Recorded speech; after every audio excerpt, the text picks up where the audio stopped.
Hi friends, నా పేరు Surendra. Welcome back to my channel. అర్ధరాత్రి ముచ్చట వీడియో ఆల్రెడీ చేసి పెట్టాను, చూడండి. చూడని వాళ్ళు ఎవరన్నా ఉంటే. ఎస్, ఈ వారం నామినేషన్స్ లిస్ట్ ఇది అని చెప్పి చక్కర్లు కొడుతుంది. నామినేషన్ ప్రాసెస్ అని కూడా వస్తుంది. అలానే ప్రోమోని చూసినా కానీ నామినేషన్ ప్రాసెస్ అదే అని అర్థమైపోతుంది. సో ఈ నామినేషన్లో ట్విస్ట్ ఏంటి? కథ సాఫీగా వెళ్తే ఎవరు వెళ్తారు, కానీ కథ సాఫీగా వెళ్తుందా? సో ఇనీషియల్ ట్రెండ్స్ ప్రకారం ఎవరు ఎలిమినేట్ అవ్వాలి, బట్ ఎవరు ఎలిమినేట్ అవ్వాలని అనుకుంటే సరిపోద్దా, వాళ్ళు ఎలిమినేట్ అవుతారని బిగ్ బాస్ అనుకోవాలా? ఎందుకంటే రకరకాల ట్విస్టులు ఉన్నాయి. ఇప్పుడు మీరు కానీ చూస్తే, ఇప్పుడు లాస్ట్ వీక్ చూసాం, డైరెక్ట్గా 2 వీక్స్ నామినేషన్లో పడేశారు. ఎవరిని? ఒక ప్రక్రియ పెట్టి 2 వీక్స్ నామినేషన్లో ఫ్లోరాని పడేశారు. ఫ్లోరాకి ఏ రకమైన టాస్క్ ఆడే ఛాన్స్ కూడా ఇవ్వాలి. ఒకవేళ పడేసినా కానీ ఏదో ఒక టాస్క్ ఆడితే ఆమె టాస్క్లో పొరపాటున గెలిస్తే సేవ్ అవ్వచ్చుగా, ఆమె టాస్క్ ఆడే అవకాశం కూడా ఇవ్వాలి. అంటే ఈసారి బిగ్ బాస్ తన చేతుల్లో తీసుకుంటున్నాడు.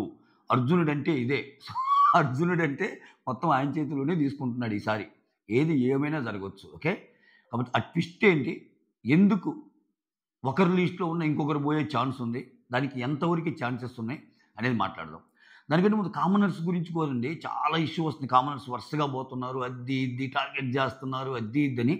అంతేం లేదనిపిస్తుంది నాకు. ఎందుకంటే ఒకటండి, ఇప్పుడు ఎవరినైనా సరే, మనీష్నైనా, శ్రీజానైనా, హరీష్నైనా, వీళ్ళందరినీ ఇంకా మిగిలిన ముగ్గురినైనా, డెమాన్నైనా, అర్మిపోన్నైనా కొన్ని కొన్ని వేల మంది అప్లై చేస్తే, ఆ వేల మందిలో నుంచి 100 మందిని తీస్తే, ఆ 100 మందిలో నుంచి 45 మందిని తీస్తే, ఆ 45 మంది నుంచి ఒక దాదాపు ఒక కొన్ని వారాల పాటు ఒక అగ్ని పరీక్ష లాంటి షో పెట్టి వాళ్ళకు ఒక హైప్ క్రియేట్ చేసి, వాళ్ళంటే ఏంటో ప్రపంచానికి తెలియజేసి 6 ఇక్కడికి లోపల పెట్టినప్పుడు, వాళ్ళు బాగా ఆడితే, వాళ్ళు బాగా సరైన వాళ్ళు అయితే బిగ్ బాస్ తీయడు.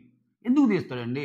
బిగ్ బాస్ కావాల్సిన బిజినెస్ అయినప్పుడు, వీళ్ళ ద్వారా బిజినెస్ వస్తుంది అన్నప్పుడు ఎందుకు తీస్తాడు? అరే వీళ్ళ ద్వారా షో ఇరిటేట్ అయిపోతుంది, వీళ్ళ ద్వారా మనకి వ్యూవర్షిప్ తగ్గుతుంది అనుకుంటేనే కదా తీస్తాడు. అవునప్పుడు అతను వైజ్గానే బిహేవ్ చేస్తున్నట్టు కదా. అంటే చెప్తున్నా, ఇక్కడ ఎవరైతే కామనర్స్ టార్గెట్ అనుకుంటాము మనం, సోషల్ మీడియాలో చాలామంది కమెంట్స్ చూస్తుంటాను నేను. ఇప్పుడు ఒకటండి, నిన్న మనీష్ ఒక పెద్ద మెసేజ్ పెట్టాడు. అసలు అన్ఫేరే కాదు, ఎందుకంటే ఆమె ఈ రకంగా నన్ను టార్చర్ చేశారు వాళ్ళు, అది ఇది అని చెప్పి వాళ్ళకే పట్టంలా. హరీష్ అమ్మన్నాడు వెళ్ళిపోయాక, బిగ్ బాస్ అంటే ఈ బంధాలు ఏంటి, ఈ లేనిపోని బంధాలు గెలిపించుకోవటం ఏందని చెప్పి డెమన్ పవన్ గురించి మాట్లాడలేదా? సో అంటే వాళ్ళకే పట్టంలా, వాళ్ళకే పడక వాళ్ళలో వాళ్ళే వీళ్ళు వెళ్ళిపోతే బెటర్ అనుకుంటుంటే, కామనర్స్గా వచ్చిన వాళ్ళే మిగిలిన వాళ్ళకి ఎందుకు అనిపించింది చూసే ఆడియన్స్కి? జస్ట్ క్లారిఫై చేస్తున్నాయి. ఒకటి గుర్తుపెట్టుకోండి, అట్లీస్ట్ వాళ్ళ మీద పగ అయితే ఉండదు బిగ్ బాస్కి. వాళ్ళ మీద పగ ఏమి ఉండదు బిగ్ బాస్కి. ఎందుకు ఉండదు పగ? నీట్గా వాళ్ళని తెచ్చి అంత ఎలివేట్ చేసి, అంత ఇది చేసి, అంత జనాల్లోకి పంపినప్పుడు, అసలు బిగ్ బాస్ అనే షో లేకపోతే హరిత హరీష్ తెలుస్తారా? ఫోర్బ్స్ 30 అయినా మనీష్ తెలుస్తారా మనకి? ఇప్పుడు ఆయన మీలో ఎవరు కోటీశ్వరులో కూడా వచ్చాడు. అయినా అది ఎంతమందికి రీచ్ అయింది? బిగ్ బాస్ ఎంతమందికి రీచ్ అయింది? మనీష్ అనే పర్సన్ మనకు తెలుస్తారా? దమ్ము శ్రీజ అనే అమ్మాయి తెలుస్తా? ప్రియా అనే అమ్మాయి తెలుస్తా? డీమాన్ పవన్ తెలుస్తాడా? ఆర్మీ పవన్ తెలుస్తాడా? తెలియదుగా. వాళ్ళకి ఎనఫ్ సెలబ్రిటీ స్టేటస్ ఇచ్చాక కూడా వాళ్ళని అసలు కామనర్స్గా వచ్చారు కాబట్టి తీయకూడదు. వాళ్ళు ఎలా అయినా వాళ్ళు చివరి అగ్రస్థానం వరకు ఉండాలంటే అది అది అది అవ్వదు. వాళ్ళు షో ప్యాటర్న్ చూసుకుంటారు కదా. వాళ్ళు షో ప్యాటర్న్ చూసుకునే ప్రాసెస్లో వీళ్ళ గేమ్ తేడాగా ఉంది, ఎందుకురా బాబు ఇరిటేటింగ్గా ఉంది అని వాళ్ళకి అనిపించింది అనుకో, వాళ్ళు ఏదైనా ఫాలో అవుతారు. సో అదనమాట నాకు అనిపించింది. అది ఇక్కడ ఇంకోటి ఏంటంటే, ఈరోజు పెడుతున్న నామినేషన్స్ ఏదైతే ఉందో చాలా టర్న్స్తో కూడుకున్నదనమాట. అసలు నామినేషన్ ప్రాసెస్ ఏంటి, ఎవరు వెళ్ళొచ్చు, ఎవరు వెళ్ళటానికి ఛాన్స్ ఉంది, కథ సాఫీకి వెళ్తే, ట్విస్టులు తేలితే ఎవరు సాగొచ్చు, దానికి రీజన్ ఏంటి, బిగ్ బాస్ వెళ్ళే ముందే వీళ్ళకి కొన్ని పవర్స్ ఇచ్చాడు కదా, ఆ పవర్స్తో ఏమి జరగవచ్చు అనేది కూడా చెప్తా.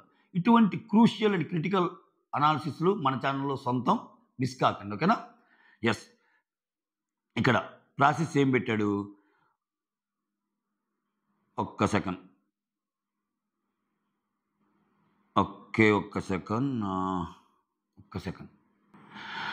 మనం ప్రోమోలో చూసినట్టు వైల్డ్ కార్డ్స్ ఒక టాస్క్ ఇస్తారు. ఆ టాస్క్ ఏంటంటే, ఒక బాల్ వస్తే ఆ బాల్ పట్టుకోవాలి. ఆ తర్వాత ఆ బాల్ ఎవరైతే తీసుకుంటారో, ఓకే, అది వేరే వాళ్ళకి ఇవ్వచ్చు అనమాట. ఇక్కడ వైల్డ్ కార్డ్స్ కాకుండా నార్మల్గా ఉన్న వాళ్ళు. అట్లా చూసుకుంటే నిఖిల్ వచ్చి ఫస్ట్ బాల్ను పట్టుకుంటే అది వచ్చి తనుజకి ఇస్తాడు కదా. ఇక్కడ మనకి ఆల్రెడీ చూస్తున్నాం తనుజ నామినేషన్స్. తనుజ ఎవరెవరిని చేసింది? సుమన్ రాముని నామినేట్ చేస్తుంది. సుమన్ రాము నామినేట్ చేస్తే వీళ్ళిద్దరిలో కూడా ఎవరిని చూజ్ చేసుకోవాలి అనేది మళ్ళీ నిఖిల్ని బట్టి ఉంటుంది. ఫస్ట్ బాల్ పట్టుకున్న వాళ్ళు వాళ్ళకి ఇవ్వాలి, వాళ్ళు ఇద్దరు నామినేట్ చేస్తారు. వీళ్ళిద్దరిలో మళ్ళీ ఎవరుండాలి ఎవరు ఉండకూడదు అనేది వాళ్ళ దీంట్లో ఉంటుంది. కాబట్టి అక్కడ నిఖిల్ రామునా సుమన అంటే సుమన్ని నామినేట్ చేస్తాడు, రాముని సేవ్ చేస్తాడు. ఇది జరిగింది ఈ ప్రాసెస్. ఇది ఫస్ట్ దాంట్లో ఒక్కరినే నామినేట్ చేయాలి కాబట్టి నిఖిల్ సుమన్ నామినేట్ చేశాడు కాబట్టి రాము సేవ్ అయిపోతాడు. ఓకేనా? ఇట్లా ఇట్లా జరుగుతున్న ప్రాసెస్లో ఇప్పుడు అందరికీ ఛాన్సులు వస్తాయి. ఇప్పుడు నెక్స్ట్ వచ్చేసరికి గౌరవ్కి బాల్ దొరికిందనుకో, గౌరవ్ సంజనాకి ఇచ్చా అనుకో,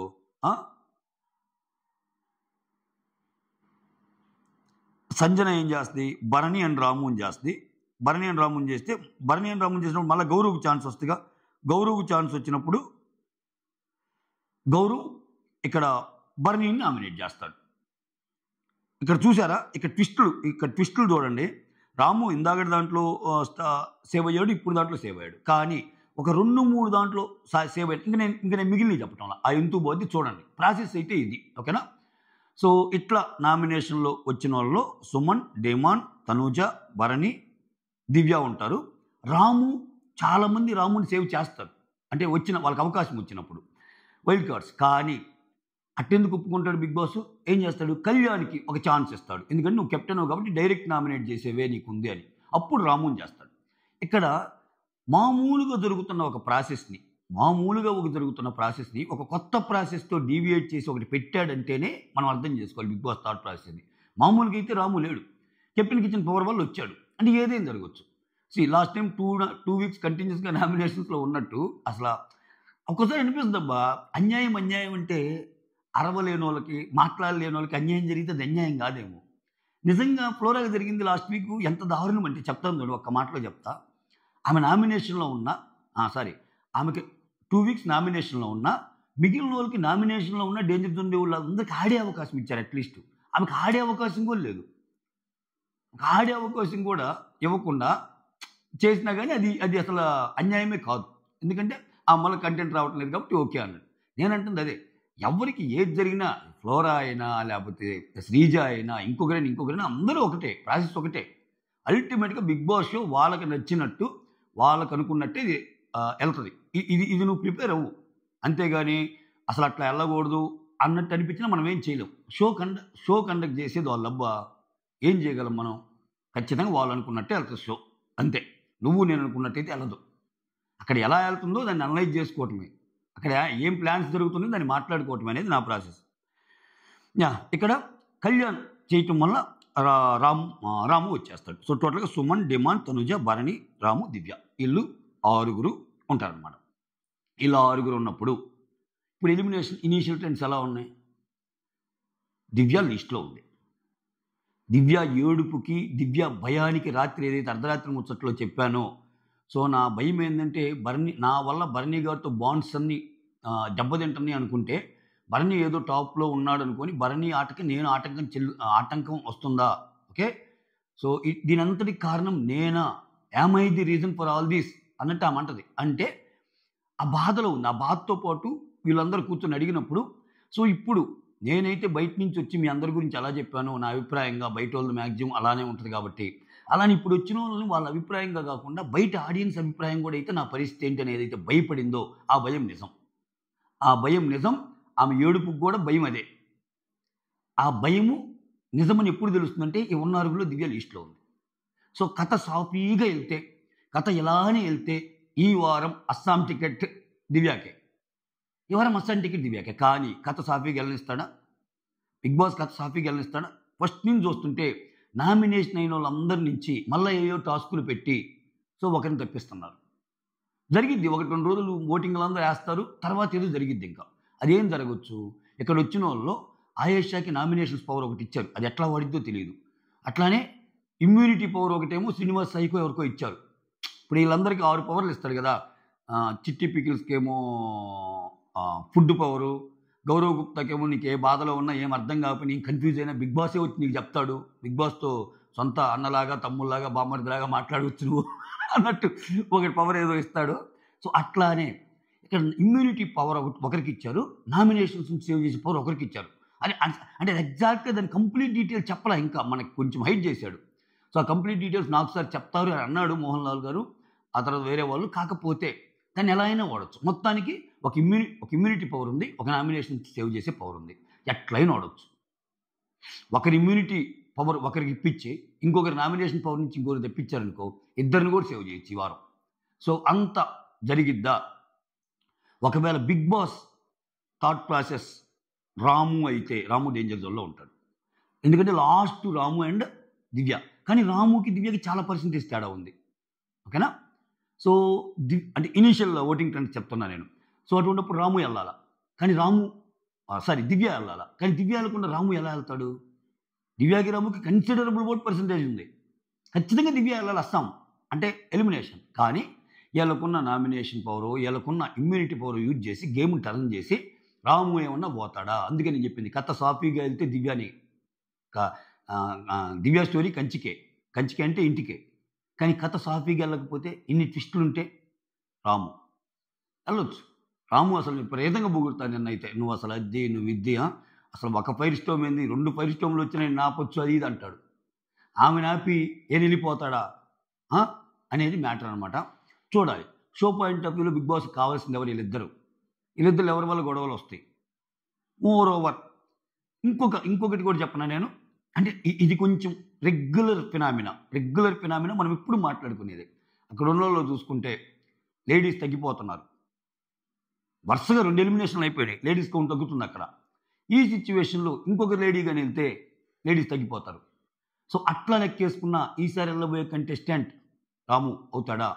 ఇక్కడ సుమన్ శెట్టి కూడా ఆల్మోస్ట్ ఉన్నా కానీ లాస్ట్కి వచ్చిన ఆయన కొంచెం ఓటింగ్ ఉంది రాముతో పోల్చుకున్నప్పుడు. సో అందుకని చెబుతుంది, నిజంగా రాముని సేవ్ చేయాలి అని బిగ్ బాస్ అనుకుంటే అప్పుడు ఇంకో ప్రాసెస్, ఒకసారేమో దివ్యాని, ఒకసారేమో రాముని సేవ్ చేసి సుమన్ కూడా పంపించవచ్చు. గేమ్స్ పరంగా ఆయన ఏం ఆడటం లేదు కానీ ఏదైనా. సో అస్సలు ఓటింగ్ని బట్టి జరగదబ్బా, ఈ కూడా ఓటింగ్ని బట్టి జరగదు, అది న్యాయమా అన్యాయం అంటే చెప్పలేము మనం. ఇప్పుడు మనం నిన్న అంత మాట్లాడుకున్నాం కదా, ఇక్కడ ఒక పాయింట్ యాడ్ ఆన్ చేస్తాను నేను. శ్రీజ అండ్ సుమన్ శెట్టి ఉన్నప్పుడు శ్రీజ ఎలిమినేట్ అయితే చాలా అన్యాయం జరిగింది అన్నట్టు సోషల్ మీడియాలో చాలా చర్చ జరిగింది కదా. ఒకవేళ శ్రీజ సేవ్ అయ్యి సుమన్ శెట్టి వెళ్ళిపోతే అది అన్యాయం కదా. ఎందుకంటే అట్లీస్ట్ శ్రీజకి ఓటింగ్ తక్కువ అని, మరి అంత ఎక్కువ ఓటింగ్ లేదని ఈ వీక్లో కొంచెం పెరిగింది అన్నట్టు అర్థమవుతుంది మనకి. లాస్ట్ వీక్ కళ్యాణ్తో పోల్చుకుంటే శ్రీజానే అసలు తక్కువ ఉందని చెప్పి కోడే కూశారు. అటువంటిప్పుడు వీళ్ళకంటే ఎక్కువ సుమన్ని తీస్తే అది కూడా అన్యాయమేగా. ఇంకా అంటే ఏం చేయాలి? ఇప్పుడు శ్రీజాకి అన్యాయం జరిగింది అని మనం మాట్లాడుకుంటే అటుపక్క సుమన్ని తీసేయాలి. ఎందుకంటే ఇక్కడ అన్యాయం జరగాలంటే లాస్ట్లో వాళ్ళిద్దరికి గేమ్స్ పెట్టారు. సుమన్ని తీసినా కానీ అన్యాయమే కదా స్వామి, ఓటింగ్ పడుతుంది కదా ఆయనకి. సో నువ్వు అనుకున్నట్టు ఆయన ఆడినంత మాత్రాన ఆయన కనెక్ట్ అయ్యే వాళ్ళకి ఆయన అవుతున్నాడుగా. ఆయన కామెడీ నచ్చిందో లేకపోతే ఆయన ఇంకోటి నచ్చిందో, ఇప్పుడు మ్యాటర్ ఏంటి, జనాలకి ఎక్కువ శ్రీజ కంటే సుమన్ కనెక్ట్ అయ్యాడుగా. అది కాదనలే నిజంగా. Big boss show is all about అదే కదా, ఎక్కువ మంది ఎవరికి కనెక్ట్ అయ్యారు, ఎక్కువ ఓట్లు ఎవరికి పడుతున్నాయి, దాన్ని వైలేట్ చేసి బిగ్ బాస్ పంపిస్తున్నాడు. అది అగ్రి. అది ఆ ప్రాసెస్ని మనం అన్ఫేర్ అనొచ్చు. ఆ ప్రాసెస్ని అయ్యో ఓట్స్ పరంగా కాకుండా ఎలా ఎందుకు చేశారని అనొచ్చు. శ్రీజ విషయం ఆ మాట అనొచ్చు. కానీ శ్రీజతో పాటు చాలామంది విషయంలో అనొచ్చు అది అన్నట్టు చెబుతున్నాం నేను. ఎగ్జాంపుల్స్ అదే ఫ్లోరాది సుమన్ ఎందుకు చెప్పా అంటే, ఫ్లోరాకి అసలు కనీసం గేమ్స్ ఆడే ఛాన్స్ కూడా రాలా. మ్యాక్సిమం 2 నామినేషన్లు అసలు డైరెక్ట్గా పడేస్తారు ఆమెని. సుమన్ శెట్టికి అంత ఓటింగ్ ఉన్నా నేను సుమన్ శెట్టికి పంపినా ఇంతకు మించి అన్యాయమేగా. సో ఆయన చేతుల్లోకి తీసుకున్నప్పుడు ఏదైనా జరగవచ్చు. ఈ వీక్ నిజంగా సుమన్ శెట్టిని పంపాలనుకున్నాడు అనుకో, రాము బాటమ్ 2లో ఉన్న వీళ్ళిద్దరు కూడా సేవ్ అయిపోతారు. ఎవరు? రాము అండ్ దివ్య.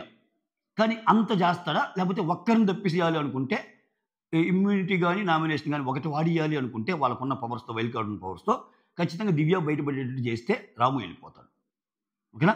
అసలు ఇవన్నీ ఏం లేదురా, మీరు ఓవర్ థింక్ చేస్తున్నారు. ప్లెయిన్ స్టోరీ, కథ చాలా నార్మల్, అంటే చాలా plain screen play, twisted turns ఏం లేవు ఈ కథలో అనుకుంటే దివ్య కూడా వెళ్ళిపోద్ది. కానీ ట్విస్టులు ఉంటే ఏమో అనుకుంటున్నా నేను. ఎందుకంటే నన్ను అడిగితే నా వ్యూ ప్రకారం, సో బిగ్ బాస్ ఆమెని బాగా పొగిడిస్తాడు. ఈ మధ్యకాలంలో చూస్తుంటే ఆమె చాలా బాగా పొగుడుతున్నట్టు కానీ ఎన్ని అనిపిస్తుంది. వెళ్ళేటప్పుడు కూడా ఫ్లోరా ఆ మాట చెప్పటం, అది మనకి టెలికాస్ట్ అవ్వటం, చిన్న అమ్మాయి అయినా చాలా బాగా ఆడుతుంది, చాలా బాగా అర్థం చేసుకుంటుందని రాము ఎలివేషన్స్ ఇవ్వటం, కిచెన్లో ఆమె అవసరం చాలా ఉండటం. నేను చూడండి నిన్న కిచెను అంతమంది ఉన్నా, సో ఎక్కువ మంది ఉన్నప్పుడు ఫుడ్ ప్రాపర్గా ఉండాలంటే ఎట్టంటట్ట కాకుండా ఒక ఆర్గనైజ్డ్ వేలో వెళ్ళాలంటే నువ్వు కరెక్ట్ అని కళ్యాణ్ ఆయన అపాయింట్మెంట్ చేస్తాడు రేషన్ దీని కింద. సో కొన్ని కొన్ని ఉన్నాయి ఏం వల్ల. కొన్ని పాయింట్స్ కూడా బాగా పెట్టగలదు. సో, ఇటువంటి సిట్యుయేషన్‌లో నిజంగా ఏమన్నా తీసేస్తాడా? లేపోతే ఇంక రాము పని అయిపోయిందని చెప్పి, రాము నీకు కెప్టెన్ చేశాము, చాలా చేశాము, బై బై టాటా అని చెప్తాడా? అట్టెట్టా పాపం రాము గూడా ఉన్నాడు. రాము అట్‌లీస్ట్ సుమన్‌తో పోల్చుకుంటే రాము చాలా బాగా ఆడుతున్నాడు అని చెప్పి సుమన్‌ని కూడా బీకుతారా? సో, ఈళ్ళ ముగ్గురిలో అవకాశాలున్నాయి. ఈళ్ళ ముగ్గురిలో ఎవరిని కొట్టి పారేయలేం. ఓకేనా? ఈళ్ళ ముగ్గురిలో ఏ ఒక్కరైనా పోవచ్చు. కథ ట్విస్టెడ్ స్క్రీన్ ప్లేతో ఎళ్ళకుండా నార్మల్‌గా ఎళ్తే దివ్య ఇంటికే. దివ్య లీస్ట్. కానీ స్క్రీన్ ప్లే మారిస్తే వీళ్ళిద్దరిలో కూడా వెళ్ళొచ్చు. ఎందుకంటే సుమన్ సేవ్ అవుతాడు. డిమాండ్‌ని ఉంచుతారు. సుమన్ కాదు. సుమన్ ఈ లిస్ట్‌లో ఉన్నాడని చెప్పాను నేను. డిమాండ్, తనూజ, భరణి వీళ్ళు ముగ్గురైతే ఉంటారు. ఎందుకంటే రీతు లేదు కాబట్టి రీతు ఓటింగ్ కూడా డిమాండ్‌కి పడిద్ది. ఇక్కడ ఎటొచ్చి సుమన్‌కి ఓటింగ్ ఉంది మళ్ళా. సుమన్‌కి ఓటింగ్ లేదని నా అంటంలా. రాము, సుమన్, దివ్యలో ఉండొచ్చు. అది చెప్పా కదా! ఇంక మళ్ళా రిపీట్ చేయడం అనవసరం. ఒకలాగెళ్తే ఒకళ్ళెళ్తారు. ఇంకోలాగెళ్తే రాము ఎళ్తాడు. అసలు వీళ్ళిద్దరు కాకుండా సుమన్‌ని లాస్ట్ దాకా తీసుకొచ్చాము. అసలు సుమన్ ఎందుకున్నాడు ఇంకా అని చాలామంది బయట బజ్ అవుతుంది కదా! ఏం ఆడుతున్నాడని. దాన్ని క్యారీ చేయాలనుకుంటే సుమన్నైనా పంపిస్తాడు. That's all. Thank you so much. Signing off. Me Surendra.